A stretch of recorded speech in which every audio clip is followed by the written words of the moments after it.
Ja, so in this video we're going to go over the question, should non-native people learn native languages?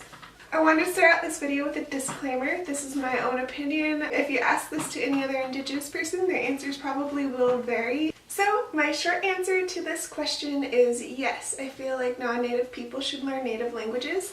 I feel like they should learn the native languages of the land that they live on. So I live in Juneau, Alaska, so that language is Tlingit. So I feel like everyone that lives in Juneau should learn Tlingit. However, I do feel like if you're non-native or if you're learning a language that isn't of your own tribe, you shouldn't take ownership of that language or that culture. You should respect it enough to know the language, know the history, and know how to respect the people within that culture, but not take it as your own. So that's one of the things I'm going to talk a little bit more about at the end of this video. So I wanted to start talking about my reasoning why I think people that are non-native should learn native languages. And I wanted to start out with a bit of history that I've learned periodically throughout the years about the Pacific Northwest tribes of North America.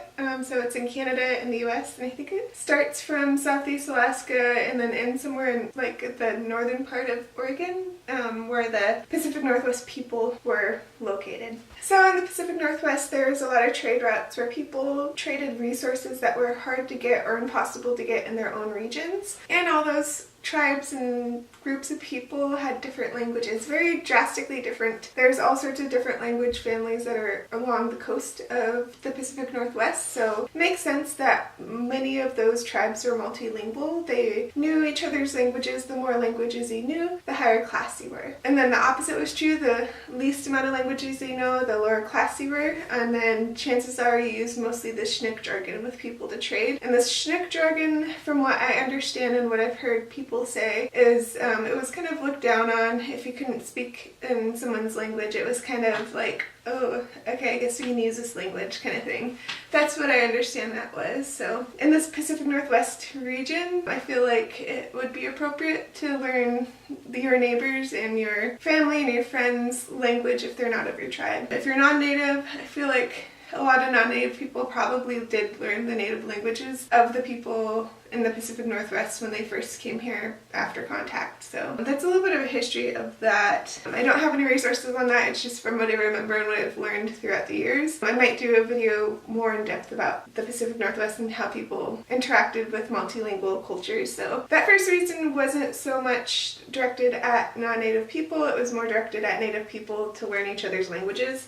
The second one is more directed at non-native people, and I feel like it's very important to learn the language because it's respecting the culture and the way of thinking of the original people of the land that you live on, basically. So that's my very quick answer to that on why I think non-native people should learn language. So we're going to go into why I think non-native people should not take ownership of the language that they're learning. Largely because the people in the Pacific Northwest and most of North America have had this happen. They had their items, their people, and their language and their knowledge taken away from their community, used to put in museums or to help academic people write their papers, create books, and get well known within the whatever academic community they were in, and really didn't give back to the community that gave them so much. There's a lot of hurt when it comes to that. So if you're non-native, just understand that that happens. Every community has a little bit of a different story. Some have happier stories, some have harder, really kind of sad stories. But that's my opinion on that. And if you're not an academic and you're just someone that wants to learn a language, it's a very fine line about ownership, because some people have chips on their shoulder about non-native people learning the language, and they won't really greet you with open arms. And if you take too much ownership, they may have a negative reaction and or have that negative reaction to you. So it's a hard one. So with that, I'll give you some advice. If you're non-native and learning the language, you will meet those kind of people. You'll also meet people that are so excited that you see value in their language and their culture, and they'll cheer you on and try to help you out as much as possible. And it's different for each community, so there might be more of those in one community or language community, and there might be none of them in another language community, as well as the opposite as the people that are very negative about non-native people or people outside their culture learning their language. So the best best thing you can do is just listen and look internally and ask yourself how you can be a better ally. When you have a difficult experience, don't hold on to it by yourself. Don't let it like eat you up inside. Talk to someone else. If you have an instructor that you trust in the language, talk to them about it, because chances are they've seen it before with other students, and they might have some great advice on how to deal with it, because a lot of times our communities are very small, so they'll know the individuals, and the individuals you're probably not the first person they said something like that to. So that's something to think about. And also remember that this is my opinion.